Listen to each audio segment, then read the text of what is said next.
I'm a bird, mother. I'm a bird. CD Projekt Red designer wants to punch you. Yeah, run those hands, bro. Come on. Like, people were trying to defend The Witcher 4 and how it's going and the design, and yet they gotta make it worse. People were trying to give them the benefit of the doubt, but yeah, let's have like a full-blown meltdown, right? That's gonna help the sales. We often talk about patterns and pattern recognition with the video games that have been coming out, specifically in 2024, when they display a habit of portraying certain, we'll just say, ideologies and agendas in the games themselves. But another pattern that's been discovered is the actual people behind the games and how they consistently display that pattern of hating the very gamers that they're making games for. What's going on, guys? Welcome to another episode of Smash JT, and today I had to don my Nose Ring Mafia shirt specifically for the character in question, Cian Maher, a franchise and lore designer that has been hired on at CD Projekt Red, the company that is quickly turning into one of the most anti-gamer establishments out there, hiring people. Why do people like this always give, like, bad image to people who wear nose rings? Like, we do not associate ourselves with them. With a disdain of the very audience that they're meant to be making games for in the first place. And you think one person would be enough for you to make videos on and talk about these people that have agendas and ideologies that they're shoving into the games? But no, this is now the second person at CD Projekt Red that I'm covering. The initial one was Mary Kenny, and for those of you that missed it, this person was displaying a habit of wanting to push ideologies of LGBTQ plus QYA agendas into games, and I'll put that video above me if you missed it, but basically surmise it to say of this person, Mary Kenny specifically, wanted games to have an LGBTQ agenda in them, and would do. Someone genuinely needs to make a consultancy agency to give these companies like classes and lectures explaining to them, if you force stuff, the more people will be resentful of it. You need to make it natural and not forceful. Do everything they could, pull every lever to ensure that would happen. Which is fine if that's the audience you're going for, but you're gonna upset the vast majority of gamers that don't want this kind of stuff put in your games. And then we move on to the latest person in question, Cian Maher, who used to be a quote-unquote journalist for The Gamer. Among us, a scene in Medium, The Guardian, For the Win, MSN Malaysia, The Washington Post, IGN. Why do you have so much?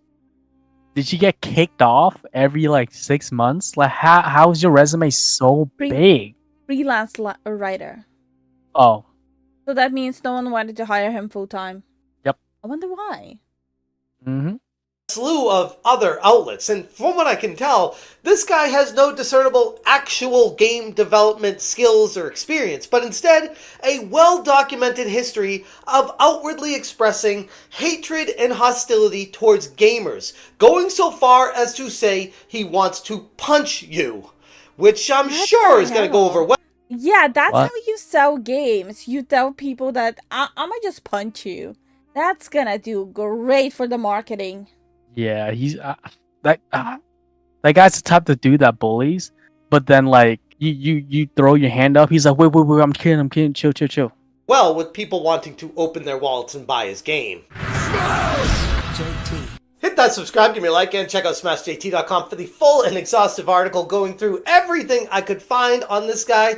And holy crap, it's so much. It's not just 1 or 2 or 3 tweets. It's basically every tweet he put out there over the past few years where I could find something inflammatory from it. And I'm just like, why are you the way you are? Just don't be like this. Focus on...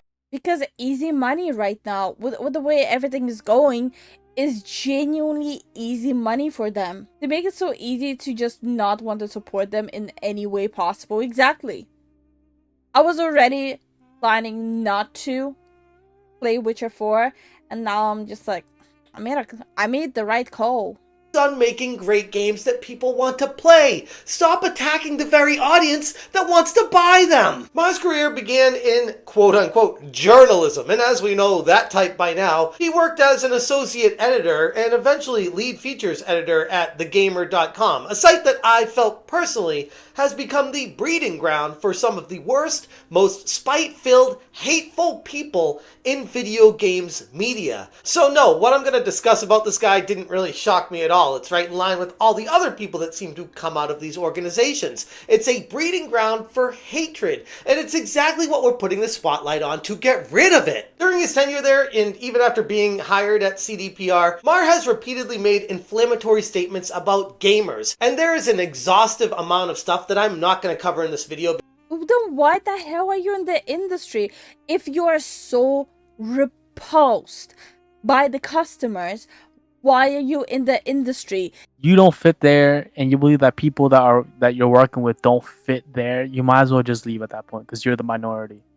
And the fact that the companies are specifically hiring the people who they are vocally saying the industry you're making money in is trash is so bewildering. Like, imagine you're supposed to interview someone to work in the company you're at, and they show up for the interview and say, oh, all of you are trash, stupid, and you need to be punched. And you're like, hired.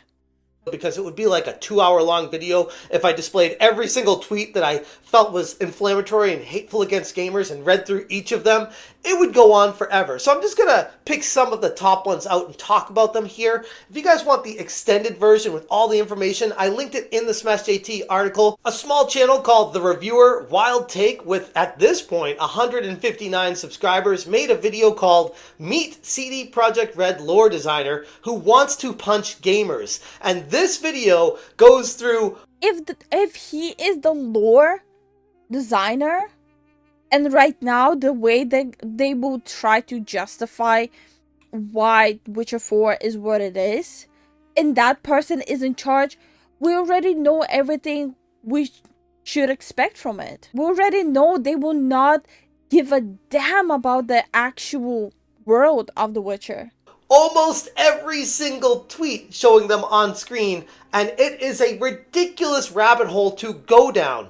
And when you take a step back, you're like, who is hiring these people? They gotta be doing some sort of background research on them to make sure that they're qualified, and more importantly, that they're not gonna make their own company look bad. I don't know if CD Projekt Red was just lazy and didn't do any research on the people that they're hiring, or more concerning, did do the research and didn't see a problem with it. Well, to be fair, you could get like just one bad apple inside the company who's in charge of the hiring practices, and all they do is just hire specifically people from their specific circle to infest it. In July of 2022, he shared a meme captioning, "I am once again asking you to stop being toxic little weirdos," and then tags @gamers. In June 2021, he mocked gamers again in response to Tariq Musa saying, "I am quite unknown, but I ran away to law school because it was easier than dealing with gamers," with a laughing face.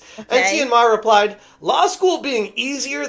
The law school being easier than dealing with gamers says everything anyone needs to know about this gig. If you think law school is easier than dealing with gamers, then you are genuinely just showing that you're not in the right industry. Than dealing with gamers says everything anyone needs to know about this gig, LMAO. And it's like, taking a step back from this, if you are clashing with the very audience, the customers that are consuming your product, maybe, I know, crazy thought here, you're in the wrong line of work. And exactly. You're there because of the fact that is happening right now. You're not there because you actually want to be part of that specific subgenre of art. And then in January 2020, he talked about how he wanted to punch gamers. Ty Gallows Rose said, "In 2020, I want muscles so I can effectively punch gamers, and also so I can carry cute people and dogs of any size easily." Dear God, he's a Reddit schizo. Yeah, that's a Reddit schizo right there. No offense to Reddit people, but come on. You cannot be a schizo like that online, but then act self-righteous to push propagandas. Which is weird enough. But of course, Cian Maher, the now employee at CD Projekt Red, jumps in and says, I didn't realize until this tweet, but this is now also what I want. And Christina replied, you want to punch gamers, or you want CG to punch you? And Cian Maher said, me and Caitlin will punch gamers together. Clarifying that he also... Okay, let's go. Like, quite genuinely. I will meet you halfway. shares the desire to punch you because he doesn't like any pushback. I'm telling you guys, these people do not understand criticism. They will do anything but be accountable, up to and including sending lawsuits your way or... Yeah, I do want to underline, we are asking for a game that is fun, for a game that's not bringing in real life politics, and for a game where we can just come back from a day of work, kick back and relax. And something with, like, for example, Witcher 4, which is a continuation of a story who a lot of us grew up with. Mm-hmm. And what we get as a response is, gamers should be punched. Punched for what? Punched for wanting an actual quality product? threatening you or doing awful things to you to ruin your lives. Instead of being accountable for awful things they say, they will project it directly onto you. In my humble opinion, many of these people are exactly the same. Is he friends with some bad faith actors? Well, he certainly loves listener content. In December 2020, he dismissed criticism of games journalists by saying, "The thing I find funny about gamers complaining about how good game journalists have it is like..." Why am I not surprised that Alyssa is somehow involved and is gonna be mentioned? Yeah, I'm not surprised either. The person who kept challenging gamers to a fight as well, and then punked out of it, and now is doxing a family, and then suing and destroying evidence, and then lying about destroying evidence. That's the person you want to be surrounded yourself with? Like, if you think this job is so incredibly well paid, it's not, and easy, it's not, why don't you do it yourself? Okay. We are, and guess what's happening? Gamers are being drawn to personalities that want to represent them, that want to speak for them, that want to put the industry in a better place and push it forward to make great games, not to push agendas and ideologies to hold people down, which is exactly why you clash with these people. And like I said, this goes on forever. There are a ton of examples of just ridiculous tweets he puts out there that are, again, very inflammatory. The pattern he's displaying here with an attitude raises some serious concerns about whether Maher respects the integrity of franchises that he's working on, that he's now tasked with overseeing. I'm personally not particularly confident in that. And Maher's disdain for gamers isn't limited to just a few isolated tweets. He's consistently defended DEI, which is diversity, equity, and inclusion, something I've talked about at great length on this channel. And again, it always seems to go hand in hand with these people that are all pro-DEI that are very anti-gamer. It really makes you wonder what their ultimate goals really are. In May 2022, he stated, "Unfriendly reminder that anyone who responds to calls for diversity with 'How is this fair? Hiring should be based on skill,' usually has no skill whatsoever." Isn't that contradictory? So his mental gymnastic is, if people are saying hire on skill basis, that means those people have no skill. Brother, what? However, if you claim you can't get a job because you're straight and white, I'm sorry, you can't get a job because you're shit. Wow, okay. He's Wow.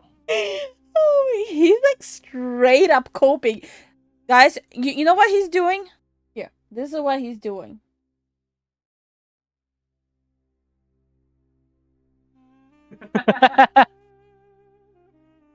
That's him.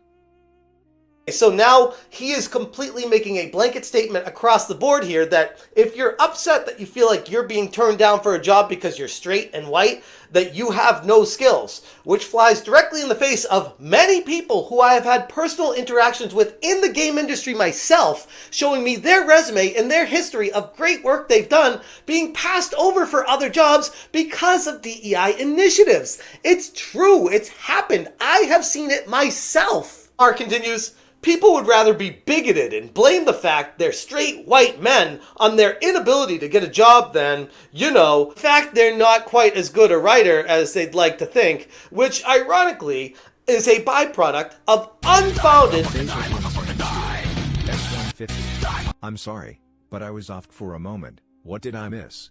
Holy shit, you scared the shit out of me. Straight white man confidence, which ironically is straight up racist. But apparently it's totally fine to be a straight white male and hate white males. Again, this is a constant pattern, a trend that has been proven with the same What's with this constant self-hatred? types of people over and over and over again, doing the same actions. And you gotta ask at some point, who is hiring these people? Why do they keep getting jobs in the industry if all they do is hate the very customers they're supposed to be making a product for? CD Projekt Red's decision to continue to hire individuals like Hiring individuals like this. Hook up my mans. So, perfection. Maher and Mary Kenny reflect a growing trend of developers prioritizing this kind of ideological conformity over creating games that resonate with the audience. Maher's open disdain for gamers, combined with a willingness to undermine established lore, raises some serious questions about CDPR's direction as a studio. The very questions that are being brought to the forefront right now by gamers unhappy with specifically the Witcher 4 reveal trailer. And I don't believe in coincidences. It's almost like the ideologies from these people are working their way into the games that are being made now, and we're seeing the end result of it, and nobody likes it. The gaming community deserves better than being labeled as toxic little weirdos by the very people making the games that they're supposed to. Well, considering that it depends on us if a product succeeds, the gamers, because we are the customers. We decide what we will have fun with. Yeah. We do deserve better. We do deserve a product that we actually want to buy and play. Love. Until developers start hiring individuals with respect to their own audience rather than attacking them, the backlash will only grow stronger. For now, Maher's presence at CDPR serves as yet another example of a developer completely out of touch with the fan base, and it's exactly why my wallet continues to identify as non-binary with anything CD Projekt Red tries to put out moving forward until drastic changes get made. Anyways, I'm going to leave it there. If you guys want more information. This is going to be the first Witcher game I'm not going to buy. And genuinely, I'm not going to take this game as canon. I'm writing it off as a fanfic and I'm moving on with my life.